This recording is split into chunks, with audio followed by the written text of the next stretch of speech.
Hello, Prerna. Thank you so much for being a part of this podcast, Ayurvedic Healing and Beyond. And I'm super excited to learn about therapeutic yoga. And this is one of the topics I've always been fascinated with. Of course, we hear a lot about yoga, Ashtanga yoga, but at the same time, the approach of yoga in a complete therapeutic manner, this is something I think we want more people to be aware of. So, finally, Yeah, thank you for coming to this podcast. Now, I want to know what is your story that got you into therapeutic yoga? right. Thank you so much for having me on your podcast. It's a great opportunity to introduce my field and to share a bit of my experience here as well. So, therapy yoga. I began my journey as a yoga teacher. I've done my teacher training here in Bangalore and with Shivananda style of yoga.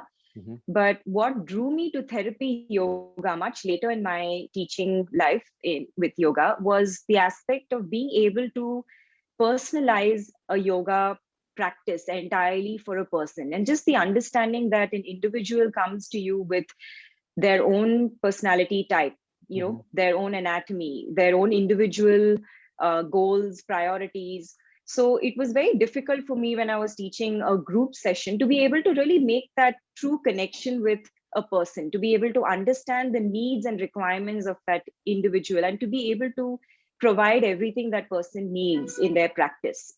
Because for me, my personal practice with yoga has been a great journey. I've learned so many different things about my body, about what connects me with my with my inner self, with what brings me that balance at times when I find myself scattered. And no practice remains the same. You're a different person every day. You need different practices to bring you back to your center. So when I understood that, I realized I'm trying to look for a yoga practice that can really, you know, I can customize it completely to a person's needs and requirements. And that way, the person can find themselves, find complete comfort in their class and explore themselves, whether it's through a practice, whether it's through just the way they look at life. And I think that's what really drew me to therapy yoga. Of course, when I began my course with the the institute that I studied with, there was so many different things I learned about yoga. So of course the physical practice was strength, teaching about asanas that can help people strengthen their bodies, build more flexibility, also just heal from previous injuries, be able to continue their practice and sustain it for a longer time. That's one aspect of it. But then the beautiful part of this is I learned that yoga can be practiced in so many different ways, whether it's using it as a way to live a better quality of life, to build better relationships with people, to feel better about yourself, to feel more confident, to be more productive at your work, to sustain that energy and that glow within you, to be able to achieve all your dreams. So all of that was also an understanding that came along the way in my program. And I would love to share about that today Yeah, that under yoga therapy as a practice. That's a beautiful, inspiring story. So, Prerna, when people say that, okay, yoga it's a great exercise, it helps me to stretch my body. But of course, we know Yeah. when people calling yoga as an exercise, it's just like saying somebody went to Dubai airport and saying, I saw the whole of Dubai. We miss the whole Yeah. point of what we are doing. So, in order to explain that yoga is much, much more than a mere exercise. I mean, even if some people get really upset when you call yoga as an exercise, Yeah. and it's like people coming up and telling me, oh, ayurveda, oh, it's a great massage therapy, it's much more than that. So how do you explain to them what is more that aspects, and what are the aspects that people need to know about yoga?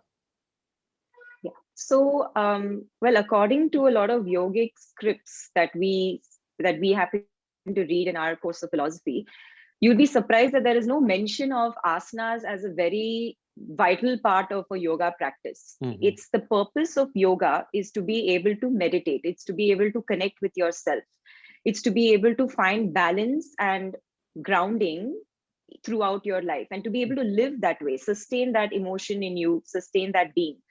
So, asanas, the yoga practice that we teach, is basically just bringing your body, preparing your body to be able to meditate and to go into that state and to connect at a deeper level. Hmm. So, when people ask me this question, I'm I want to do yoga because I want to lose weight, or I want to, achieve this. Of course, I don't deny them that, this is definitely what yoga does for you, but you need to understand that the purpose of yoga here is to be able to meditate, to be able to find true connection with yourself, to go deeper into understanding your very existence, your being. So the physical exercise is only a way to get your body prepared for this. And of course, I mean, in this day and age, sitting in a meditative posture or even practicing some of these complicated techniques of meditation can be hard. And that's how we're looking at yoga as a way to prepare your body, to build the right amount of strength, to strengthen your spine, to strengthen the muscles, to be able to sit in a comfortable seated upright position, and to be able to practice meditation. So I don't, of course, try to I don't really give in this information right at the start, but I try to definitely explain to people why exactly you should be practicing yoga, and how should you be looking at it. Should you be looking at it as a physical exercise, because that's only going to limit your progress in this journey?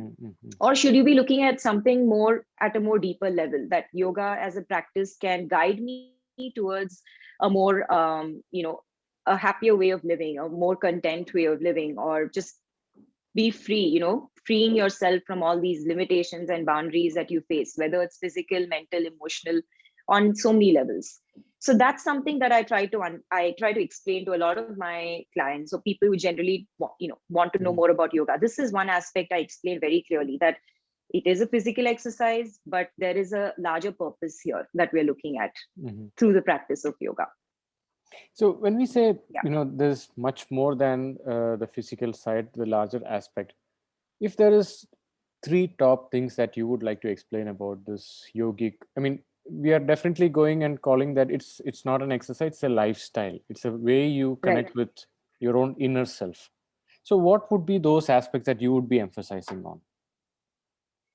So I basically, when it comes to organizing a session, organizing a practice for a person, I basically look at this model that we learn throughout, our course as teachers, which is called the Pancha Koshas. So Pancha Koshas directly translates to the 5 layers, the 5 layers of your existence. So these are not physical layers that we can see right now. The only layer we can see is your actual physical body. That's pretty much what you see, which is on the gross level. Annamaya Kosha.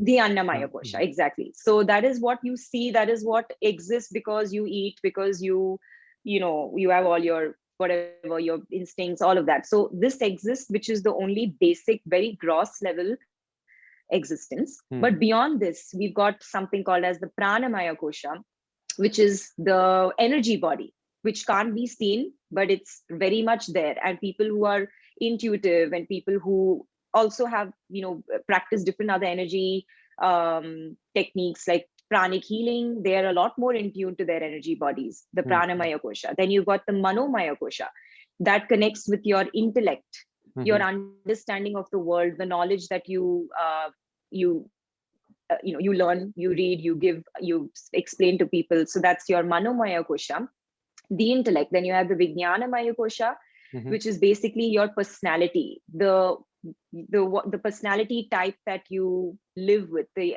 attributes, your behaviors, the I think I would even say the principles that you live by, what you come across to another person, the way you are, your personality. And the final one is what we are actually trying to get closer to, is the Anandamaya Kosha.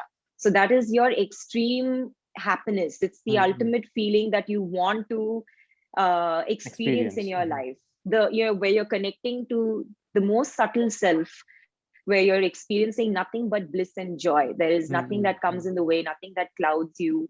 You're just in that complete feeling of ecstasy. So when I prepare a practice, of course, these are, understandings that makes it a lot easier for a person to feel like, okay, this is a class which is going to cover so many things. But truly, the practice that I design is just focusing on movements with a lot of breath focus. Movements where I'm encouraging people to have a bhavana, we call it, but basically that means a focus. So I'm not going to let somebody try to, when you're practicing Surya Namaskara, at that point in time, if you're focusing on what you're going to prepare for your breakfast, or conversation that you're about to have with your subordinate, that is not going to connect you to yourself. Mm-hmm. In fact, that will be a wasteful practice. I Mm-hmm. would say you might as well finish that work, come back to your Surya Namaskara practice when you're ready. So so the second thing I try to emphasize on with my yoga class is, when we practice, let us try to tune our minds towards what you're doing. Mm-hmm. And it doesn't have to be 100%, it's, if your mind wanders, that's perfectly fine. The idea is you're gaining awareness of the fact that your mind is wandering, but you're bringing it back. Mm-hmm. So the class that I design helps people to practice movement, to sync their breath with this movement at every, whatever movement we're doing, whether it's bending backwards or forwards.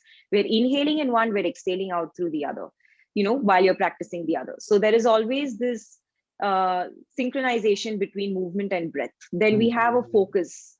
Am I focusing? Do I feel like I want to focus on my emotions today while we're practicing? Do I feel like I want to focus on my mind, because there's generally so much chattering going on? Is Mm-hmm. there like a silence that I want to bring in to Mm-hmm. my mind while I'm practicing?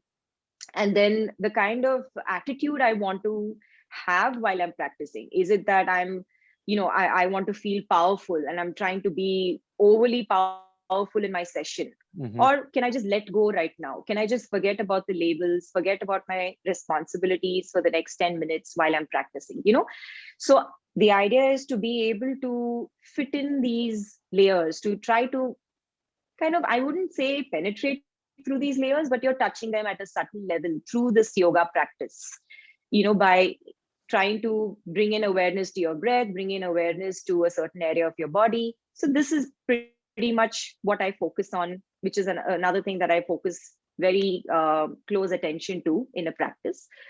The other aspect is, I would give a lot of attention towards chanting and sound vibrations. I know this is a very somewhat newer practice that you wouldn't really find in a lot of yoga classes these days. Of course, there are several reasons why people are struggling. Yoga teachers are struggling to be able to incorporate chanting because of the whole religious aspect of it. Mm-hmm. But to be able to understand that these are chanting, of course, can be looked at as religious chanting. That is one aspect of it. But apart from that, Mm-hmm. the sound vibrations that we're trying to create by engaging, by reciting, by chanting certain sounds that can either increase your, the pitch or lower your pitch, and all of that is creating so many different, like it's creating a sort of energy in your body that Mm-hmm. directly prepares your mind and body to meditate. So that is how powerful chanting practice can be. Mm-hmm. And it need not be anything religious. You can just start with simple om chants, just sounds, sounds of music, sounds of um, nature sounds, or whatever you may, you can, there are so many different sounds that you can create through your vocal cords to be able to create those vibrations. So that is something I focus a lot on my classes, starting with basic sounds, basic, chants that can help a person tune in a lot deeper to their practice, and to immediately get their minds and their bodies prepared to completely dedicate that 1 hour to themselves. So, yeah, so I think, Wow. to sum up, since you had asked three, I focus on the Pancha Koshas through the practice. I focus on The breath work awareness, complete awareness, breath work, and then the and just mantras. generally talking. Mm-hmm. Yeah, and the mantra chanting. I think these three are they're the most important aspects of the practice that we focus on as yoga therapists, and of course, even general yoga classes try to focus on this. But these are the three that I definitely incorporate in the sessions, or even when I talk to somebody about what we do in a Mm-hmm. therapy session. That's fantastic. I really appreciate you brought in this the concept of Pancha Koshas. In fact, I was reading a book on mantras, and it was written by a neurologist. And she was saying one of the reasons why modern medicine has 80% of the diseases mentioned in modern medicine are diseases of unknown origin. I mean, we Yeah, don't know what is the cause of this disease. So, if you don't know what is the cause of the disease, you cannot treat it, because trying to treat without knowing the cause is like as good as going to casino and playing a Russian roulette. Okay, right. that is too severe way Yeah. of talking about it. But the point is, And she was saying the main reason why modern medicine missed the bus, that they know only 20% of the diseases and their cause, is because when you take the five koshas, like Pancha Koshas, Yes, 20% is Annamaya Kosha. And absolutely. and the modern medicine is just able to look at it from our Annamaya Kosha layer. They are not able to see beyond that. Beyond that, And that is yes, why many people say, okay, I tried yoga or I went to Ayurveda or they tried something holistic and they started feeling many diseases that are incurable from the mainstream medicine. They say once they got into something holistic, they started feeling it started changing yes, things better. And that is so absolutely, important. yes. No, we in fact believe that a lot of your diseases actually manifest in your energy body, Exactly. just like, for example, we interact with so many people through the day. Hmm. And we interact with people who are positive, we interact with people who are negative, and those are energies that we are carrying around with us. And Hmm. sometimes those energies even affect the way we think, affect the way we speak, affect the way we. And if you think about it, when you wake up in the morning with a thought in your mind, Hmm. say you're in a very you wake up with a very positive thought today. I feel very confident that I'm going to be able to achieve this goal today, or I've set something aside I'm going to be able to do. If you notice, every single thing starts to manifest in your favor. It's not that it's your lucky day. It's not that you've woken up on the right side of the bed. Okay, but it's the energies that you have created. Your That one thought has created the energies, and that has manifested your work completely. And you just make everything happen. And the same thing happens when you wake up with a negative thought, or if Hmm. somebody has transferred their negative thought to you, maybe through interaction, or maybe just through energies. And then you start noticing everything going wrong. You're Hmm. stuck in traffic, you don't make it for your meeting, and then that again, it's like a domino effect, Exactly. one leading into the other. So we believe that if your energy body, if your energies can be positive, can be made positive through these good practices, through awareness, first of all, to begin with. Okay, I think I'm starting to think a little negative right now. Let me sit down, let me think about this, let me reflect, maybe journal it, maybe think about why, what is the root of where this negative energy is, why am I getting these negative thoughts, and changing it, using these as methods and techniques to change that and bring in that positive energy again, and then get on with your life.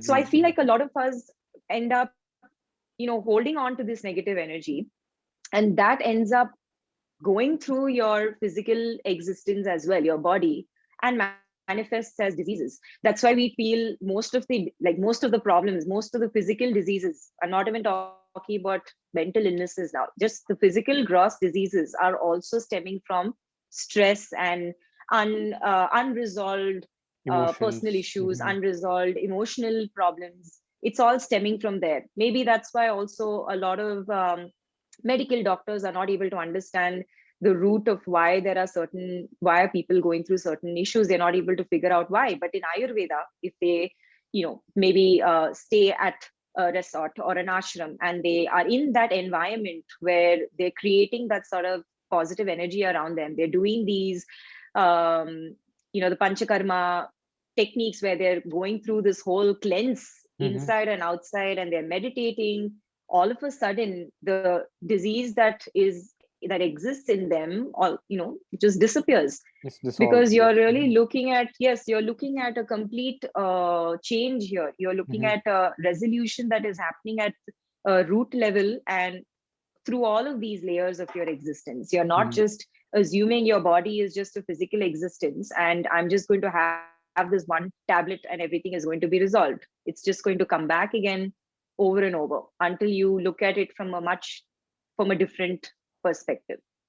In fact, I would like to put it here when you said that people expect one single magic bullet tablet can solve it. Yes. In fact, there is a statement in South India. I mean, I think it's also in Malayalam. It's there.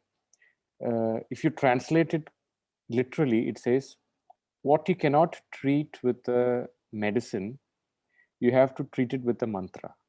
Because Yes. if the medicine is inefficient to treat that disease, there is a much more subtler and powerful force which a mantra can do. And that Yes, is what actually absolutely. mantra does. Mantra is sound vibration, and this is coming to the ether. Ether is what, one of the layers which Yes, is beyond your physical aspect. And yes, sometimes, people say that, how can mantras do such transformation like how people claim it? And sometimes we say, I can't believe that you said that word and that person's emotions is gone and the high blood pressure will go up. And yeah, then, so just one word can change that biochemistry of a person's feeling inside. I think that's absolutely. where Yes, that's where it's all interconnected. it is interconnected, definitely. Yeah. So I think with just understanding that your thoughts, everything is connected, from how the way you think, the way you act, what you speak. So just understanding that if I'm able to resolve one of this, I'm Mm-hmm. going to be able to make a change in such a big way, even with my interactions with people, even with the way I'm approaching my work at this, the amount of energy and productivity that I want to use for my work. All of that can just change with one thing changing. Mm-hmm. So if I'm sitting with a negative thought, if I can just spend some time changing that into a positive thought, how, in what a great way am I going to be able to, it's like a ripple effect in a lake, can I Mm-hmm. just make a magnitude of positive change here by just changing that one thing. And I think yoga is what we look at as a technique to be able to achieve this. So the next question, of course, most people will ask, okay, then how do you, okay, I'm sitting with this negative thought, now how do I resolve this? So that's when we introduce yoga. There are several techniques. You can breathe, you can focus on your breath, you can let go of it, you can introspect about it, you can apply a mantra, recite the mantra, see how it feels when you're reciting it, when you're letting the breath out while Mm-hmm. chanting. Is there something you're releasing and you're letting go of at a very subconscious level from here? You can practice, you can do a yoga practice to get the rajas, the Mm-hmm. restlessness out of your body and bring your body into a state of relaxation. Okay, now I can sit down, I can at least sit, there is no restlessness in my body. So yoga offers these techniques. Mm-hmm. So it's not, you're not looking at yoga as, again, going back to our first topic, Conversation. that it's not a physical practice, but you're looking at all of these techniques that yoga is providing you. Mm-hmm. And this is, you can, it's not like you have to have a mat and you have to have this long 45-minute practice, not at all. There are some days where you don't even have to do that. I sometimes recommend to my clients, they message me the next day, I'm feeling really lazy. I don't know if I'll be able to do my practice. I said, you know what, why don't you go for a walk, a nature walk? No music, no, don't grab some friend or somebody along with you. Just go out into nature, go for a walk, and take 15 to 20 minutes to do that. And then let me know how you feel before the class starts. Mm-hmm. You'll be surprised the number of them who tell me that I feel so great and I'm feeling very, very ready and prepared to do this yoga practice, because now I feel like I can give myself this time and I can really, I can bring in that positivity back into me. So sometimes you don't even need a yoga practice to be able to achieve, to be able to get yourself to a good state of mind. You can walk, you can do so many other different things. So it's just what works for you at the right time. And of course, yoga offers you so many different options. You can Mm-hmm. choose any of them. And if that works for you at that moment, go for it. So, yeah. That's interesting when you talk about just by walking, what happens? It just kickstarts your Yeah. need. Yes. Because there is so much of, it's the aspect of Stagnation. mindfulness. Yeah, it's being able to, when you're doing that activity, actually, we've had teachers who have explained that even a simple act like eating your meal, I think in Ayurveda you all focus on that too, Mm-hmm. right? Mm-hmm. Mindfully eating your meal, using your fingers, chewing slowly, experiencing the different tastes and just completely connecting with your food, feeling that sense of gratitude, that itself is meditation. Mm-hmm. That you So, almost, with that one meal itself, once you're done, you feel like you've had a meditation practice, and that is meditation, what you did there.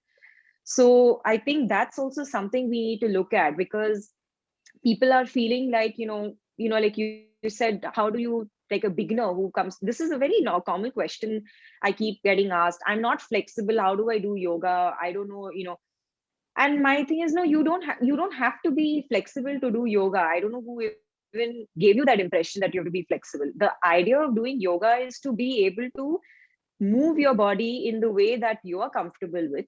Yes, if you gain flexibility, very good. If you're strengthening yourself, even better. But you're also preparing yourself for so many other things that you're Mhm. not looking at here. So, and with therapy yoga, of course, we start people off at a simpler place and then we gradually take them up. And this whole aspect of mindfulness, that Mhm. when you're choosing an activity, if you're able to do that with your complete focus and attention, you're already practicing yoga in a way. Mhm. When you're doing your asana practice, when we're tuning into the breath, when we're focusing on some area of your body, we're basically practicing a meditation in movement, we call it. Mhm. That's the only difference. When you're dancing, you're listening to the music, you're moving your body to the rhythm of the music, it's a meditation. There are a lot of dance forms like the Sufi twirls. All of those are actually designed to be for the purpose of meditation. Mhm. The whole idea of dancing itself, the trance dance and all of that. So if a simple activity of your regular life, like eating your meals, taking a shower, Mhm. making your bed, can be made into a mindful practice, you are actually practicing yoga, you're actually practicing meditation right there. So you don't have to feel like as if yoga is, you have to be a certain way, you have to have a certain physique, you have to have a certain. No, what are we doing through yoga? We are getting you to tune into yourself. We're Mhm. getting you to be mindful about the way you're feeling, about the way your breath is when you start the class, and then making you observe how your breath feels at the end of the class.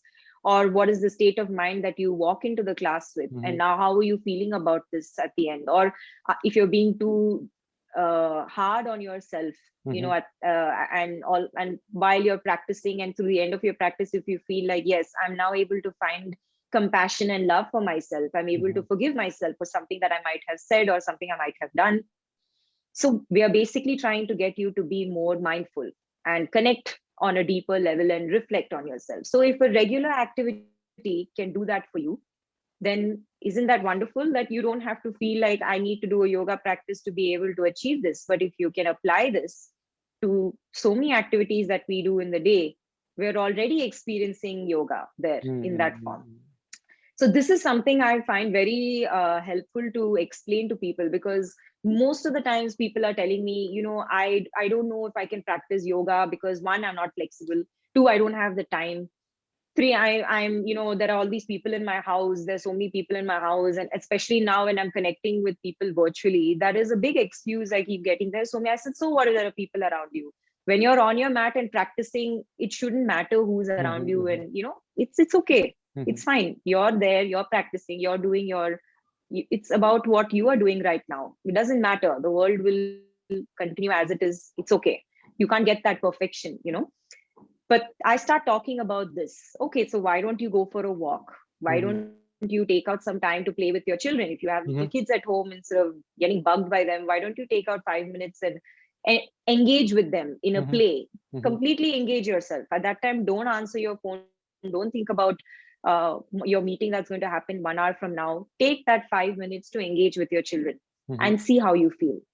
You'll be surprised how just that much of mindfulness and engagement itself can give you a feeling of you know meditation. There Mhm. is a practice of yoga that has happened already in your lifestyle, or cooking for that matter. Cooking is very therapeutic, everybody knows that. But while we cook, we're busy listening to something on YouTube, or there's all you're basically Distractions. Mhm. over, yeah, distracting yourself. You're not even feeling the texture of those vegetables that you're chopping. You're not tuning into the aromas of the spices. You're missing out on so many things. Mhm. If you can be mindful in basic activities of regular day-to-day living, you don't have to sit down and do this very deep meditation practice. Of course, that's recommended. You should take some time out, but when you're mindfully practicing these things, you're anyway engaging your mind. You're taking your mind out of your kind of disconnecting from all these additional stimuli, and you're focusing on that one activity. So I think at this at this time, of our life, I try to explain this to people a lot so that they feel like, yes, okay, that's great. If I can incorporate yoga in a way like this, then I'm making a start somewhere. I don't have to enroll in your class to be able to make that start, but I'm doing it right from now. And that helps people actually take that decision to join a yoga class, to give themselves that experience. I'm 100% sure if you are practicing yoga the way you should be practicing yoga, you will lose weight and you will look fabulous. You will glow and you will have zero diseases in your body.